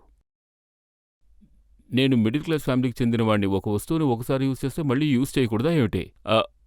ఇది ఇది చాలా మంచి షర్ట్, దీన్ని మళ్ళీ యూజ్ చేయకూడదా? దీన్ని మళ్ళీ వేసుకోకూడదా? అది చాలా వేడిగా ఉంటుంది. నా మనసుకు నచ్చిన విషయాలు నేను చేస్తూ ఉంటాను. నాకు నచ్చింది కాబట్టి నేను వేసుకుంటాను. మీకు ఆశ్చర్యంగా అనిపించవచ్చు, నా దగ్గర 20-25 ఏళ్ల క్రితం బట్టలు కూడా ఉన్నాయి. పైగా నాకు వాటితో ఒక అటాచ్మెంట్, కనెక్షన్ ఉంది. ఈనాటికి నేను వాటిని వేసుకుంటాను. అక్కడక్కడ చిరుగుంటాయి, మీరు ఫొటోస్లో కూడా చూడొచ్చు. నా టీషర్ట్స్ కొన్ని ఇక్కడ చిరుగుంటాయి, నేను వాటిని స్టిచ్ చేసుకుంటూ ఉంటాను, మళ్ళీ వాటిని వాడతాను. కానీ నేను వాటిని వదలను, వాటిని నాతో పాటే ఉంచుకుంటాను. ఇది కూడా నిజమేనా? మీరు ఉన్నట్టుండి ఒకరోజు నేను ఇక సినిమాలు చేయనని చెప్పారట. అవును, అటువంటి టైం ఒకసారి వచ్చింది. విషయం ఏంటంటే, నేను 18 ఏళ్ల వయసు నుంచే అసిస్టెంట్ డైరెక్టర్గా ఫిల్మ్స్లో ఉన్నాను, పనిచేసేవాడిని. తర్వాత ఒక 4 ఏళ్లు గడిచాక నేను యాక్టర్నయ్యాను. కాబట్టి నాకు 18 ఏళ్ల వయసున్నప్పటి నుంచే నా జర్నీ ఫిల్మ్ ఇండస్ట్రీలో మొదలైపోయింది. నేను ఆ ప్రయాణంలో ఎలా కలిసిపోయానంటే, ఈ పిచ్చిలో, ఈ మ్యాజిక్లో, ఈ ఆసక్తితో, క్రియేటివిటీ అనే మ్యాజిక్లో. అంటే ఎన్ని సంవత్సరాలు గడిచిపోయాయి? నాకు 56 ఏళ్ల వయసు. ఇప్పుడు కోవిడ్ వల్ల నేను ఇంట్లోనే ఉంటున్నాను. ఒంటరిగా ఉండగా ఆలోచించాను, నా జీవితం ఎలా గడిచిపోయింది అని. ఈ విషయం కోవిడ్ వల్లే జరిగింది. కోవిడ్ రాకపోయింటే నా జీవితం వేగంగా వెళుతూ ఉండేది. కోవిడ్ వల్ల నేను బలవంతంగా ఇంట్లో ఉండిపోవలసొచ్చింది. ఆ తర్వాత ఆలోచించినప్పుడు నాకేమనిపించిందంటే, అమీర్, నీకు ఫ్యామిలీ ఉంది, పిల్లలున్నారు, అమ్ముంది, తమ్ముడు చెల్లెళ్ళున్నారు. వీళ్ళని నేను ఇన్ని సంవత్సరాల్లో నేను వీళ్ళకి సమయాన్నే కేటాయించలేదు. ఒకవేళ నేను వాళ్ళకి సమయం ఇచ్చినా, వాళ్ళతో గడిపినా, నా ఆలోచనంతా కూడా ఇంకెక్కడో ఉంటుంది. సో నేను ఈ విషయాన్ని ఆలోచించి రియలైజ్ అవ్వడం మొదలుపెట్టాను. తర్వాత 1, 2, 3 రోజుల్లో నేనెంతో డిప్రెస్డ్ అయ్యాను రజత్ గారు. నా మనసుకు ఎంతో కష్టం అనిపించింది. నేనెంతో గిల్టీగా ఫీల్ అయ్యాను. నేను మా పిల్లల విషయంలో చేసింది కరెక్ట్ కాదు, నా ఫ్యామిలీ విషయంలో చేసింది కరెక్ట్ కాదు. నేను ఈ మత్తులో ఉండకూడదనిపించింది. అప్పుడు నా మీద నాకెంతో కోపం వచ్చింది, విపరీతమైన కోపం. ఎందుకంటే ఆ సమయం మళ్ళీ తిరిగి రాదు. ఆలోగా నా పిల్లలు ఎదిగిపోయారు. ఐరా, జునైద్. ఐరాకి 23 ఏళ్ల వయసు, తర్వాత జునైద్కి 28 ఏళ్ల వయసు. ఇది జరిగి 4 ఏళ్లయింది. నాకు ఎంత బాధ అనిపించిందంటే, నేను పనుల్లో పడి, ఆ మత్తుకి లోనై, క్రియేటివిటీ అనే మత్తులో పడి, నాకు అప్పట్లో తెలీదు, ఐరాకి 4 ఏళ్ల వయసు, లేదా 5-6 ఏళ్లుంటాయేమో. తన మనసులో ఏం ఆలోచనుంది, తనకు ఏమిష్టం, తన కల ఏమిటి, తన భయమేమిటి, తన ఆలోచనేమిటి, తన ఇన్సెక్యూరిటీస్ ఏమిటి, నాకు తెలీవు. ఎందుకంటే నేను శ్రద్ధ పెట్టలేదు.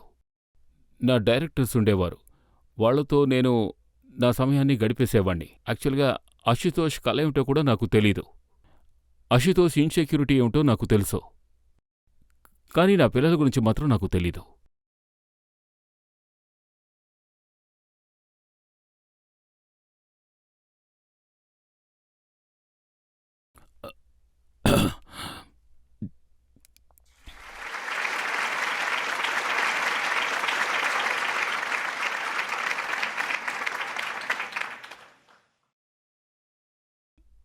నాకు చాలా బాధ అనిపించింది, చాలా కోపం వచ్చింది.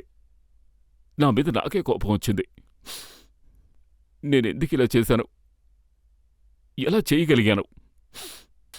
సో అప్పుడే నేను నిర్ణయించుకున్నాను, ఇకపైన నేను ఏ సినిమాలు చేయకూడదని.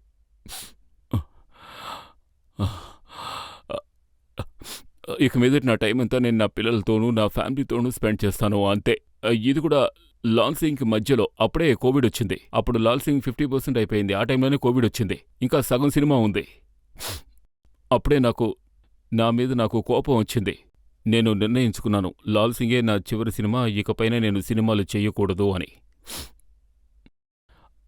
ఆ తర్వాత నేను ఈ విషయాన్ని మా కుటుంబంలో వాళ్ళకి చెప్పాను. వాళ్ళందరినీ నేను క్షమాపణ అడిగాను. సారీ, ఇన్నాళ్ళు నేను లేకుండా పోయాను. ఆ తర్వాత వాళ్ళు నాకు ధైర్యం చెప్పారు. లేదు, మీరు చాలా ఫీల్ అవుతూ ఉన్నారు. లేదు, మీరు చాలా చాలా మంచి తండ్రి. మిగతా ఫాదర్స్తో కంపేర్ చేస్తే మీరు చాలా మంచి తండ్రి. కానీ నాకు మాత్రం నేను తక్కువ చేశాననే అనిపించింది. సో నేను ఫ్యామిలీలో అందరితోనూ చెప్పేశాను, ఇదే నా చివరి సినిమా అని. సో నేను వదిలేశాను, నిజంగానే నేను వదిలేశాను. కానీ విచిత్రమైన విషయం ఏమిటంటే, ఇప్పుడు నా సినిమా ఒకటి వస్తుంది, తారే సితారే పర్. దాని కథ విని ఆ సినిమా డైరెక్టర్కి నేను ఓకే చెప్పేశాను. ప్రసన్నకు నేను ఓకే చెప్పేశాను. ఎందుకంటే సినిమాని మేము ముందే ప్లాన్ చేసుకుంటాం, కొద్ది రోజులు ముందే. తర్వాత మాకు కోవిడ్ వస్తుందన్న విషయం తెలీదు. కోవిడ్లోనే చాలా టైం అయిపోయింది. అప్పుడే నేను ప్రసన్నతో సినిమా లాక్ అయిపోయాను. సినిమా చేస్తే ప్రసన్నతోనే డన్. నేను ఆ విషయంలో ఫిక్స్ అయిపోయాను. దాదాపు 6-7 నెలలు నేనేమనుకున్నానంటే ప్రసన్నతో ఈ విషయం చెప్పేయాలని. సో నేను ఆయన్ని చెన్నై నుంచి పిలిపించి ఆయన్ని కూర్చోబెట్టి నేను ఫిక్స్ అయిన విషయం ఆయనతో చెప్పేయాలని, ఇలా చూడు బాబు, నేను సినిమాలు మానేశాను, ఇక మీదటి సినిమాలు నేను యాక్ట్ చేయను, నేను తీయను, ఇంకెవరితోనైనా నువ్వు చేసుకో అని చెప్పాను. ఆ రోజు ఉదయం పిల్లలు నన్ను కూర్చోబెట్టి, జునైద్, ఐరా, మీరు మాతో పాటు టైం స్పెండ్ చేయలేదని మీరు ఎంతగానో డిస్టర్బ్డ్గా ఉన్నారు అని చెప్పారు. పైగా మీకు మనసులో ఇటువంటి ఆలోచన రావడమే మాకు సంతోషంగా ఉందని చెప్పారు. తర్వాత వాళ్ళు ఆ రోజు ఉదయం వైట్ బోర్డ్ తీసుకుని దాని మీద లైన్గా రాయడం మొదలుపెట్టారు. 1, 2, 3 అని ఓ 12 విషయాలు వాళ్ళు రాశారు. తర్వాత నన్ను అడిగారు, ఈ 12లో మీరు ఏం చేయాలనుకుంటున్నారు అని. నేను చెప్పాను, నెంబర్ 1, నెంబర్ 7 అండ్ నెంబర్ 9 అని. ఈ 3 నా బాధ్యత అని. వాళ్ళు దీనికి ఎంత టైం పడుతుంది అని అడిగారు. నేను 15% అని చెప్పాను. అంతకంటే ఎక్కువ టైం పట్టదు. ఆ తర్వాత వాళ్ళు అడిగారు, 50% ఏం చేస్తారు, మిగిలిన టైం మీరేం చేస్తారు అని. మీ ఇద్దరితోనే స్పెండ్ చేస్తానని చెప్పాను. వెంటనే వాళ్ళు చేతులెత్తి దండం పెట్టారు. చాలు, మీరు ఇంతకాలం మాతో పాటు టైం స్పెండ్ చేశారు, మీరు 7-8 నెలలు మాతో పాటే ఉన్నారు, ఇంతకాలం మీతో ఎప్పుడూ టైం స్పెండ్ చేసిందే లేదు, మీరు 24 గంటలు మాతో పాటే ఉండాలని కోరుకోవచ్చు, కానీ మేం మీతో పాటు 24 గంటలు ఉండలేం, మాకు జీవితం ఉంది అన్నారు. ఆ తర్వాత జునైద్ ఏం చెప్పిందంటే, డాడీ మీరు చెప్పలేనంత ఎక్స్ట్రీమిస్ట్, మీరు సినిమాలు తీయడం మొదలు పెడితే ఇంకా సినిమాలు తీస్తూనే ఉంటారు, ఇంకే విషయమో ఆలోచించరు. ఇప్పుడు సినిమాలు మానేస్తే ఇటువైపు వెళ్ళిపోతున్నారు, ఏదో పెండులంలాగా, క్లాక్లో పెండులంలాగా. నేనిక సినిమాలు తీయడం నాకు ఇష్టం లేదు అంటున్నారు. ఇది మరీ పిచ్చితనంగా ఉంది. ఇంత ఎక్స్ట్రీమిస్ట్గా ఎలా ఉన్నారు? మధ్యలోనూ ఒక చోటు ఉంటుంది, మనం చెబుతూ ఉంటాం కదా, మోడరేస్ట్ అని. కాబట్టి మీరు ఏ పని చేసినా ఎక్స్ట్రీమిస్ట్గా చెయ్యకూడదు. సో వాళ్ళు నాకు బాగా వివరించారు నేను తప్పు చేస్తున్నాను అని. తర్వాత కిరణ్ నాకు చెప్పింది. తను ఏడవడం మొదలుపెట్టింది. నేను సినిమాలు మానేస్తానని చెప్పగానే తను ఏడవడం మొదలుపెట్టింది. నువ్వెందుకు ఏడుస్తున్నావని అడిగాను. ఇకపై మనిద్దరం కలిసి ఎక్కువ టైం స్పెండ్ చేయొచ్చు అన్నాను. వెంటనే కిరణ్, లేదు, మీకు అర్థం కావడం లేదు, మీరు your a child of cinema. ఒకవేళ మీరు సినిమాలు వదిలేస్తే మీరు మమ్మల్ని వదిలేసినట్టే, మీరన్నిటినీ వదిలేసినట్టే. మీరు ఆ విధంగా చేయకూడదని వాళ్ళ ముగ్గురు నాకు అర్థమయ్యేలా చెప్పారు. ఎవరికోసమైతే నేను సినిమాలు మానేద్దాం అనుకుంటున్నానో వాళ్లే చెప్పారు, మీరు సినిమాలు మానేయకూడదు, మీరు సినిమాలు చేయాలి అని, మీరు బ్యాలెన్స్ చేసుకోండి అని. మీకు కోట్ల మంది ప్రజలు ఫ్యాన్స్గా అవును, ఉన్నారు. అవును. వాళ్ళకి మీరు ప్రామిస్ చేయాలి, మీరు ఎప్పటికీ ఈ ఫీల్డ్ను వదిలి వెళ్ళిపోను అని.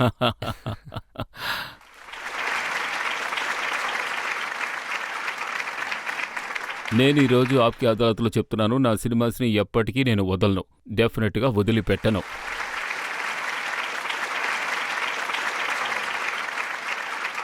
ఈరోజు నేను మీ ముందు ఈ విధంగా కూర్చుని ఉన్నానంటే అది ఖచ్చితంగా ప్రజలు నా మీద చూపిన అభిమానం వల్లే. నాకు ఎంతో ప్రేమ, అభిమానం దక్కాయి. అందుకు నేను ఎంతో రుణపడి ఉంటాను. ఎంతమంది వాళ్ళు జీవితంలో కోరుకున్న పని చేయగలుగుతున్నారు చెప్పండి? అంతేకాదు, నాకు విజయాలు లభించాయి, మర్యాద దక్కింది, గౌరవం దక్కింది. సో నేను ఆ దేవుడికి చేతులెత్తి దండం పెడుతున్నాను, ఆయనకి థ్యాంక్స్ చెప్తున్నాను. నాకు ఇవన్నీ దక్కాయి. ఈ దేశం, ఈ భూమి, ఇక్కడ ఉన్న ప్రజలు అందరూ అన్నీ నేనెప్పుడూ వాళ్ళకు రుణపడి ఉంటాను. ఇది నిజంగానే చాలా మంచి విషయం. మీరు మీ కుటుంబాన్ని చూసుకుంటున్నారు, ఆడియన్స్ని చూసుకుంటున్నారు, అలాగే వాళ్ళకి నమ్మకాన్ని కూడా ఇస్తున్నారు. ఇది నిజంగా మెచ్చుకోవాల్సిన విషయం. మీ మీద ఇంకా ఆరోపణలున్నాయి. మనం ఇప్పుడు ఒక బ్రేక్ తీసుకుందాం. బ్రేక్ తర్వాత ఆప్కి అదాలత్లో సూపర్ స్టార్ ఆమీర్ ఖాన్ గారి మీద ఆరోపణలు కొనసాగుతాయి. అది నేను చేయనంత వరకు, అది నా నుంచి బయటికి రానంత వరకు నేనేమీ చేయలేను. అదే నా పరిస్థితి. సో నా దృష్టిలో ఇది ఎంతో ఇంపార్టెంట్ ఫిల్మ్, అది కూడా మన సమాజం కోసం. Welcome back. ఆప్కి అదాలత్లో ఇవ్వాల్టి మన అతిథి హిందీ ఫిలిం ప్రపంచంలో సూపర్ స్టార్ ఆమీర్ ఖాన్. ఆప్కి అదాలత్లో తర్వాత ఆరోపణ. ఆప్కి అదాలత్లో సూపర్ స్టార్ ఆమీర్ ఖాన్ గారి మీద ఆరోపణ, ఈయన ఎప్పుడూ కూడా రివర్స్ దారిలోనే వెళుతూ ఉంటారు. చూడండి, లాల్ సింగ్ చడ్డా ఫ్లాప్ అయింది. అప్పుడు అందరూ ఏమన్నారంటే మీరు వెంటనే ఒక యాక్షన్ సినిమా చెయ్యండి, ఇప్పుడు అదే నడుస్తుందని చెప్పారు. కానీ మీరు నేను కామెడీ సినిమాలే చేస్తానన్నారట. అవును, నేను ప్రాక్టికల్. మీ నేరారోపణ కరెక్టే. నేను ప్రాక్టికల్ కాదు, నా మనసు చెప్పిందే నేను చేస్తాను. ఆ తర్వాత ఈ కథ వినగానే నాకు ఎంతో బాగా నచ్చింది. ఇది మిమ్మల్ని ఎంతో నవ్విస్తుంది, బాగా ఎంటర్టైన్మెంట్ అందిస్తుంది, అలాగే ఇంకోవైపు మీ మనసుకు హత్తుకుంటుంది. ఇది అంత గాఢమైన విషయాలతో మీ మనసుకి హత్తుకుపోతుంది. పైగా ఎన్నో మంచి విషయాలు కూడా ఈ సినిమా చెప్తుంది. కాబట్టి ఈ సినిమా చేయాలని నాకు అనిపించింది. సో ఇప్పుడు ప్రజలు కోవిడ్ తర్వాత యాక్షన్ సినిమాసే చూడాలనుకుంటున్నారు అంటున్నారు. థియేటర్స్లో యాక్షన్ ఫిల్మ్సే ఆడుతున్నాయంటున్నారు. నేను ఇది ఒప్పుకోను. నాకు నా ఆడియన్స్ మీద పూర్తి నమ్మకం ఉంది. ఆడియన్స్ ఎక్కువగా యాక్షనే చూస్తారని ఏం లేదు. ఆడియన్స్ అప్పుడప్పుడు యాక్షన్ కూడా చూడరు. నేను ఈ విషయాన్ని ఒప్పుకోలేను. తర్వాత ఇంకో విషయం ఏమిటంటే, నేను కూడా ఒక క్రియేటివ్ పర్సన్నే. నా సినిమాలు చూసుకున్నారంటే అందులో యాక్షన్ ఫిల్మ్స్ ఉన్నాయి, అన్ని రకాల సినిమాలు ఉన్నాయి. కానీ ఇప్పుడు రాబోతున్న నా సినిమా సితారే జమీన్ పర్, ఆ కథ నా రక్తంలో కలిసిపోయింది. అది నేను చేయనంత వరకు, అది నా నుంచి బయటికి రానంత వరకు నేనేమీ చేయలేను. అదే నా పరిస్థితి. సో నా దృష్టిలో ఇది ఎంతో ఇంపార్టెంట్ ఫిల్మ్, అది కూడా మన సమాజం కోసం. సార్ మీరే ఆలోచించండి. అంటే మన సమాజంలో కొందరు people with intellectual disabilities, people who are intellectually atypical, neuro atypical, neuro atypical. So వాళ్ళ జీవితం చిన్నప్పటి నుంచి ఎలా ఉంటుంది, ఆ విషయం మీద మనం 2 నిమిషాలు కేటాయిద్దాం. మనమందరం 8 ఏళ్ళు 10 ఏళ్ళు దాటుకునే ఇక్కడ దాకా వచ్చాం. ఆలోచించండి, 8 ఏళ్ల వయసున్నప్పుడు మీకు స్కూల్లో బర్త్డే పార్టీ ఉన్నా, లేక బిల్డింగ్లో బర్త్డే పార్టీ ఉన్నా అందరి పిల్లల్ని పిలుస్తారు, కానీ మిమ్మల్ని పిలవరు. ఎందుకంటే మీరు డౌన్ సిండ్రోమ్. పైగా ఇది ఒక్కసారే కాదు, అన్నిసార్లు జరుగుతుంది. అలాంటప్పుడు మనం ఆ పిల్లడి గురించి ఆలోచించాలి, వాడు ఎలా ఫీల్ అవుతాడు అని. వాడేమైనా పాపం చేశాడా, ఏం చేశాడు, ఏమైనా తప్పు చేశాడా? అది వాడి తప్పు కూడా కాదు. నేను పుట్టుకతోనే ఇలా ఉండొచ్చు, మీరు జన్మతః ఇలా ఉండొచ్చు. ఏది మన చేతిలో ఉండదు. ఇప్పుడు అతనికి ఒకవైపు కష్టంగా ఉంటుంది, మనం ఒకవైపు నుంచి అతన్ని దూరంగా ఉంచుతున్నాం, జీవితాంతం దూరంగా ఉంచుతున్నాం. ఇది కరెక్ట్ కాదు, మానవత్వం కాదు. మన భారతదేశం ఒక అద్భుతమైన దేశం. మనం ఇలాంటి విషయాలని మార్చి తీరాలి. మనది సున్నితమైన మనసులు. అందుకే నాకు ఇదెంతో ముఖ్యమైన టాపిక్ అనిపించింది. అందరము మనుషులమే. అందరికీ మనసులుంటాయి. సో ఎవ్వరూ భారతదేశంలో ప్రైమ్ మినిస్టర్ గారే చెప్పారు 2047లోగా మనం ఎంత పురోగతి సాధించాలంటే ఈ దేశంలో వికలాంగులున్నారు కదా, వాళ్ళందరితోనూ అందరూ కలవాలి. వికలాంగులతో మనం అందరము కలిసి ముందుకు వెళ్ళాలి. ఇది ఆయన స్టేట్మెంట్, ఇది ఆయన ప్రయత్నం. పైగా వికలాంగుల కోసం ఆయన ఒక లా కూడా తీసుకొచ్చారు. ఎందుకంటే మన దేశంలో అందరము కలిసి ఉండాలన్న ఉద్దేశంతో. చూడండి, మనం స్కూల్లో పిల్లలకి అడ్మిషన్ తెచ్చుకోవాలంటే అప్పటినుంచే మనం తేడాలు చూడడం మొదలు పెడతాం. ఈ కుర్రాడు స్పెషల్ స్కూలుకి వెళ్ళాలి అని. ఇతను నార్మల్గా లేనందువల్ల ఇక్కడ చదవడం కుదరదు, ఇతను స్పెషల్ స్కూలుకి వెళ్ళాలి అని. దాంతో 2 విషయాలు జరుగుతాయి. ఒకటి, ఇలాంటి పిల్లలకి మీరు అన్యాయం చేస్తారు, వాళ్ళని మీరు వేరు చేస్తారు, మెయిన్ స్ట్రీమ్లోకి రానివ్వరు. రెండవది, ఒకరు న్యూరోటిపికల్గా ఉంటే, సపోజ్ నార్మల్ పర్సన్గా ఉంటే వాళ్లకి మీరు ఎంత నష్టం కలిగిస్తున్నారో ఆలోచించండి. అలాంటి వాళ్ళకి అవకాశాలు రావడం లేదు. అతను తన ఫ్రెండ్స్తో కలవలేకపోతున్నాడు. అతను న్యూరోటిపికల్ కావచ్చు, డౌన్ సిండ్రోమ్ కావచ్చు, ఆర్టిస్ట్గా ఉండొచ్చు. వాళ్ళు కూడా ఏదో విధంగా సెన్సిటివ్గా ఉండడం ఎలాగో నేర్చుకోవచ్చు, ఎంపతి నేర్చుకోవచ్చు, కేరింగ్ నేర్చుకోవచ్చు, సహాయం చేయడం నేర్చుకోవచ్చు. ఇద్దరూ చేతులు పట్టుకుని ముందుకు సాగగలుగుతారు. ఒకవేళ ఆ పిల్లాడు ఎగ్జామ్లో ఫెయిల్ అయితే మాత్రం ఏమిటి సమస్య? మనం 10th క్లాస్ పాస్ అయిపోయి సైంటిస్టులు అయిపోయామా ఏంటి? మీలో ఎవరినైనా నేను a+b² ఏమిటని అడిగానా? a+b a² + b² + 2ab. కానీ అది ఎంత ఇంపార్టెంట్, మీరు జీవితంలో ఎంత ఉపయోగించారు, ఏ స్థాయిలో దాన్ని ఉపయోగించారు? a² + b² + 2ab. ఆ ఫార్ములాను మనం ఎప్పుడు యూజ్ చేయలేదు కదా. సో పిల్లలకు కూడా ఆ విషయం కరెక్టే, వదిలేయండి. రాదని కాదు, కాకపోతే వాళ్ళకు కొంచెం టైం పడుతుంది. మీకు 2 నిమిషాలు పడితే నాలాంటి వాళ్ళకి 4 నిమిషాలు పడుతుంది. అంతే. మనం కొంచెం ఓర్పుగా ఉండాలి. అది పెద్ద విషయం కాదు. దీనివల్ల ఏం జరుగుతుందంటే, మనం పెరుగుతున్నప్పుడు ఎంతగా వేరు చేస్తున్నారంటే, మనం ఒకరిని కలిసినప్పుడు ఒకవేళ వాళ్ళు డౌన్ సిండ్రోమ్ అయ్యుంటే మనం వాళ్లతో సరిగ్గా మాట్లాడలేకపోతున్నాం. మనకు వాళ్లతో ఎలా మాట్లాడాలో కూడా తెలియడం లేదు. మనం చాలా ఆక్వర్డ్గా ఫీల్ అవడం మొదలు పెడతాం. సో ఇది కరెక్ట్ కాదు.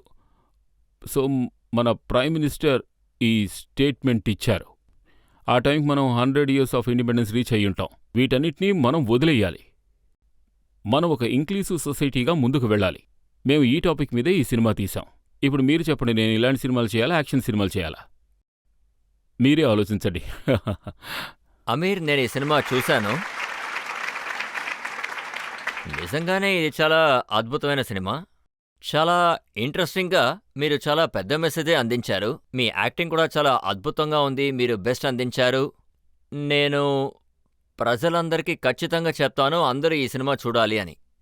ఎందుకంటే మీరసలు ఎలాంటి సబ్జెక్ట్ని ఎంచుకున్నారంటే ఇది నేను ఖచ్చితంగా చెప్పి తీరాల్సిందే. మనం ఆ పిల్లలందరూ తెలివితేటల్లో వెనకబడి ఉంటారు అనుకుంటాం, కానీ వాళ్ళు మనకన్నా తెలివైన వాళ్ళు. మనం వాళ్ళకొకటి నేర్పించాలనుకుంటే వాళ్లే మనకి చాలా నేర్పించారు. కరెక్ట్గా చెప్పారు. యాక్చువల్గా ఇది నా దృష్టిలో Taare Zameen per second part 2 అని చెప్తున్నాం. యాక్చువల్లీ కథ వేరు, క్యారెక్టర్స్ వేరు, థీమ్ వేరు. ఈ సినిమా తారే జమీన్ పర్ కంటే 10 రెట్లు ఎక్కువ. తారే జమీన్ పర్ సినిమాలో నా క్యారెక్టర్ నికిమ్ సార్ ఎంతో ఓర్పుగా, ఎంతో సెన్సిటివ్గా, ఎంతో కేరింగ్ అయిన మనిషి. ఈ సినిమాలో గుల్షన్ ఎంతో నాటి, వాడెంతో కఠినంగా మాట్లాడతాడు, ప్రజలతో గొడవ పడుతూ ఉంటాడు. వాడు ఎవరికీ విలువివ్వడు, అందరితోనూ గొడవ పడుతూ ఉంటాడు. మందు కొట్టి పోలీస్ బండిని గుద్దేస్తాడు. తర్వాత పోలీసునే ఇది పార్క్ చేసే చోట అని అడుగుతాడు. అంటే ఎప్పుడూ తను చేసేదే కరెక్ట్ అని అనుకుంటాడు. చెప్పాలంటే ఈ క్యారెక్టర్ నికిమ్ క్యారెక్టర్కి ఎగ్జాక్ట్గా ఆపోజిట్. తర్వాత ఆ సినిమాలో ఒక టీచర్ స్టూడెంట్కి హెల్ప్ చేస్తాడు. కానీ ఈ సినిమాలో స్టూడెంట్సే టీచర్కి సన్మార్గం చూపిస్తారు, ఒక మంచి మనిషిగా ఎలా ఉండాలి అని. నవ్వుతూ ఉన్నప్పుడు ఆ సినిమా ఎప్పుడైపోయిందో కూడా తెలియలేదు. ఏడిపిస్తుంది, ఈ సినిమా నవ్విస్తుంది. సో నేను ఎంతో ఎగ్జైటెడ్గా ఉన్నాను. నాకు చాలా సంతోషంగా ఉంది మీరు ఈ సినిమా చూశారు. తర్వాత నేను మన దేశంలో ఉన్న వాళ్ళందరూ ఈ సినిమా చూడాలని కోరుకుంటున్నారు. అండ్ కానీ మీరు ఆ సినిమాని థియేటర్లో మాత్రమే రిలీజ్ చేస్తాను, ఓటీటీకి అవునవును, నేను దీన్ని వ్యతిరేకిస్తున్నాను. ఎందుకంటే నేను చాలా లాయలిస్ట్ని. ఈరోజు నేను ఇక్కడ కూర్చున్నానంటే అందుకు కారణం సినిమా హాళ్ళు, ప్రజలైన మీరు. థియేటర్స్ వల్లే ఈరోజు నేను మీ ముందున్నాను. నేను నా వీపును చూపించలేను, థియేటర్స్కి నా వీపుని నేను చూపించలేను. ఈ కాలంలో మనమే గొయ్య తవ్వుకున్నాం అన్నట్టుగా మనం సినిమాని ఎంత చిన్న విండోగా తయారు చేశామంటే, ఏ విండో అయినా సరే, ఒకవేళ నేను మీ దగ్గర ఈ గ్లాస్ తీసుకోండి అని చెప్తున్నాను, ఒకవేళ మీరు తీసుకోలేదంటే 8 వారాల తర్వాత నేను దీన్ని మీ ఇంట్లోనే పెట్టేస్తానంటే ఎవరు తీసుకుంటారు? ఇప్పుడు సినిమాలో అదేగా జరుగుతోంది. మీరు సినిమా చూడ్డానికి రండి, లేదంటే మేమే మీ ఇంటికి వస్తామంటున్నారు. అప్పుడు మీరు ఇంటికే రండి, మేమెందుకు సినిమా థియేటర్కి రావాలంటారు. దీనివల్ల ఏమవుతుందంటే థియేటర్లు పెట్టుకున్న వాళ్ళ బిజినెస్లే పాడైపోతాయి. ఇదెంతో బాధాకరమైన విషయం. మనమంతా పెరిగింది థియేటర్స్లో సినిమాలు చూసే కదా. థియేటర్ కంటూ ఒక మ్యాజిక్ ఉంది, అది చాలా మంచి ఎక్స్పీరియన్స్. చీకటిగా ఉంటుంది, మీరు 500-600 మందితో కూర్చుని నవ్వుతారు, అలాగే వాళ్ళందరితో కలిసి ఏడుస్తారు. ఒకవేళ సినిమా నచ్చలేదంటే వాళ్ళందరితో కలిసి మీరు తిడతారు కూడా. ఏదైనా సరే అదొక community experience, Collective collective effort. Experience. ఆ ఎక్స్పీరియన్స్ డిఫరెంట్గా ఉంటుంది. కానీ ఇప్పుడు నేను ఒంటరిగా కూర్చున్నాను, ఏం లాభం? సో నేనేమనుకుంటున్నానంటే, మీరెలా చూడాలనుకుంటే అలా చూడొచ్చు. నేనేమనుకుంటున్నానంటే అది చాలా చిన్న విండో. యాక్చువల్గా నాకు ఓటీటీ ఛానల్స్ నుంచి ఎన్నో ఆఫర్స్ వచ్చాయి. నేను వాళ్లతో చెప్పాను, మీరు 6 నెలల తర్వాత వేసుకోండి, నాకే సమస్య లేదు అని.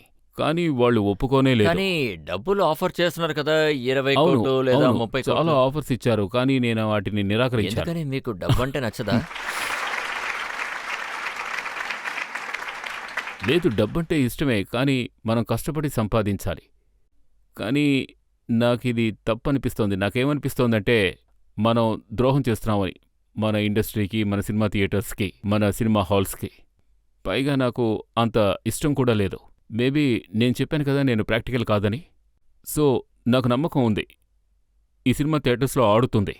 అంతేకాదు, మా కష్టం, మేం పెట్టిన డబ్బు ఇవన్నీ థియేటర్స్ ద్వారానే మాకు వస్తాయి. ఇది నా నమ్మకం. తర్వాత నాకు ఈ ఒకటే కాదు, నాకు నా ఆడియన్స్ మీద కూడా నమ్మకం ఉంది.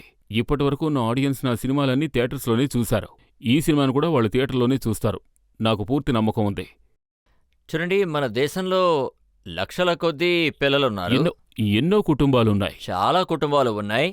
పేరెంట్స్ వాళ్ళని ఇప్పుడు అందుకు దాచిపెడుతున్నారు. తగ్గ సమయం సినిమా వచ్చేసింది. రిలీజ్ అయిపోయిన తర్వాత వాళ్ళని బయటికి తీసుకొచ్చి చూపించి, అవును, "ఇదిగో చూడండి నేను వీళ్ళు ఇదే మా పిల్లలు" కోరుకుంటున్నాను. ఈ అంటారు. సినిమా తర్వాత ప్రజలు వాళ్ళని, మన కుటుంబంలో అటువంటి పిల్లలు ఎవరైనా ఉన్నారంటే వాళ్ళని మనం సంతోషంగా బయటికి తీసుకురావచ్చు. అలాగే మీరు చేసిన రోల్ నిజంగానే చాలా ఛాలెంజింగ్ గా అవును. ఉంది. It was very challenging. నిజంగానే నెగటివ్ అని చెప్పాలి. అవును, కానీ అవును. ఒక్కోసారి పిల్లలు మీకు ఒక్కోటి ఆ, నేర్పిస్తూ అవును. ఉంటారు. కాసేపట్లో మీరు చేసే తప్పును అవును, prove చేస్తారు. నిజమే, కరెక్ట్గా చెప్పారు. ఈ సినిమా చేయడం నాకెంతో హ్యాపీగా అనిపించింది. ఆ పిల్లలతో కలిసి పనిచేయడం సంతోషంగా అనిపించింది. సరే, కానీ ఈ పిల్లలకి యాక్టింగ్ లో ఎలాంటి ట్రైనింగ్ ఇవ్వలేదు? అవును, ఇందులో 10 మంది ఉన్నారు, కానీ ఒకరు మాత్రం, అతను కేరళకి చెందిన కుర్రాడు.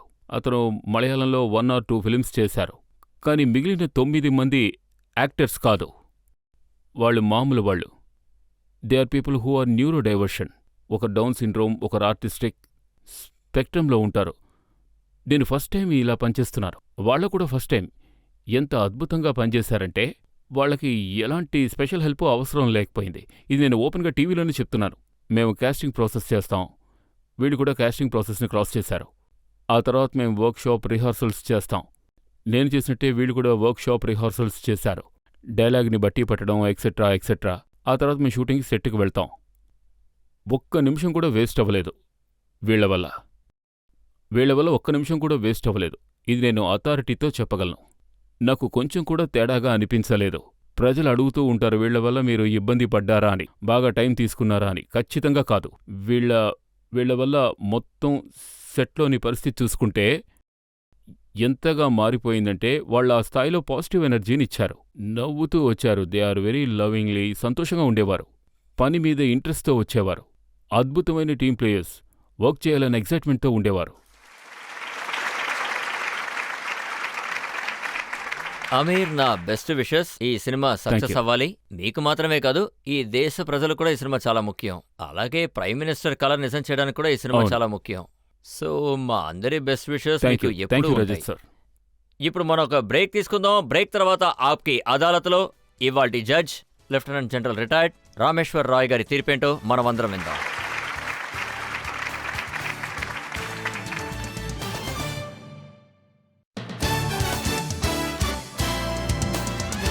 Welcome back. ఆప్కి అదాలత్లో ఇవాళ మనం కేసు నడిపింది సూపర్ స్టార్ ఆమీర్ ఖాన్ గారి మీద. మనం ఆయన్ని అడిగాం ఆయన దేశభక్తి గురించి, మతం గురించి ఈయన అభిప్రాయం అడిగాం, మనం ఆయన సినిమా గురించి అడిగాం, ఆయన కోపం గురించి అడిగాం, అలాగే ఆయన గొడవల గురించి అడిగాం, ఆయన రిలేషన్షిప్స్ గురించి కూడా అడిగాం. ఇందులో సంతోషకరమైన విషయం ఏంటంటే ఆయన అన్నిటికీ చాలా ఓపెన్గా సమాధానం చెప్పారు. ఏ ప్రశ్నని కూడా స్కిప్ చేయడానికి ప్రయత్నించలేదు. నవ్వుకున్నాం, అలాగే ఏడ్చాం కూడా. ఇప్పుడు ఆప్కి అదాలత్లో ఇవాల్టి judge lieutenant general retired Rameshwar Roy గారి తీర్పేంటో విందాం. న్యాయస్థానం తీర్పు ఏంటంటే, రజిత్ గారు ఆప్కి అదాలత్లో మీతో ఒక పబ్లిక్ ప్రాసిక్యూటర్గా మిమ్మల్ని చాలా ఘాటైన మంచి మంచి ప్రశ్నలు అడిగారు. కొన్ని ప్రశ్నలు ఎలా ఉన్నాయంటే వారు ఆమీర్ ఖాన్ గారినే కంటతడి పెట్టించేశారు. దానివల్ల ఆయన మాట్లాడడానికి కూడా చాలా ఇబ్బంది పడ్డారు. ఇంకోవైపు ఈయన సమాధానం చెప్పడానికి మంచి ఆర్వం ఉన్న కళాకారుడు. ఆయన నటన ఈ ప్రపంచంలో ఒక మంచి స్థానాన్ని దక్కించుకుంది. వీరి సినిమాలు చాలా పద్ధతిగా, సమాజం పట్ల చాలా అక్కరగా చూపించే విధానంగా ఉంటుంది. ఆయన 35 సంవత్సరాల అనుభవంలో మన మనసుని గుర్తుంచుకుంటూ చాలా చక్కగా సమాధానాలు చెప్పారు. ఒక మనిషి యొక్క ఈ దేశంలోనే ఉన్న 140 కోట్ల మంది ఫాలోయింగ్ ఉంది, ఇంకా ప్రేమ కూడా ఉంది. ఇంకా నాకు తెలిసి దేశభక్తిని నిరూపించాల్సిన అవసరం ఆయనకి లేదు.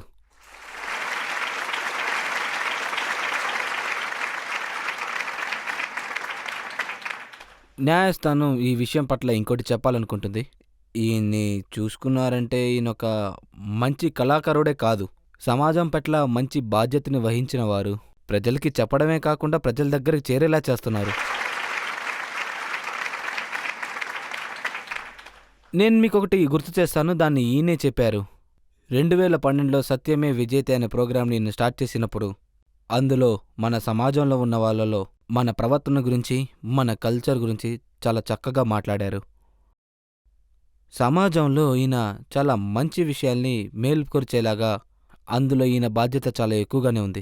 దాన్ని ఎలా చూసినా, ఏ విధంగా చూసినా కూడా మతద్వేషాలన్న ఆలోచనే లేదు. 2016లో ఈయన పానీ ఫౌండేషన్ని ప్రారంభించారు. ఇది ప్యాన్ మహారాష్ట్రలో పనిచేస్తుంది. వ్యవసాయంలో ఏ రైతులైతే కష్టపడుతున్నారో వాళ్ళ సమస్యల్ని తీర్చడం కోసమే ఈయన ఈ పనిని ప్రారంభించారు. నాకు తెలిసి ఈ రెండు చాలా మంచి ఉదాహరణలు. వేరే ఏ కార్యకర్త ఈ విధంగా అయితే చేసి ఉండరు.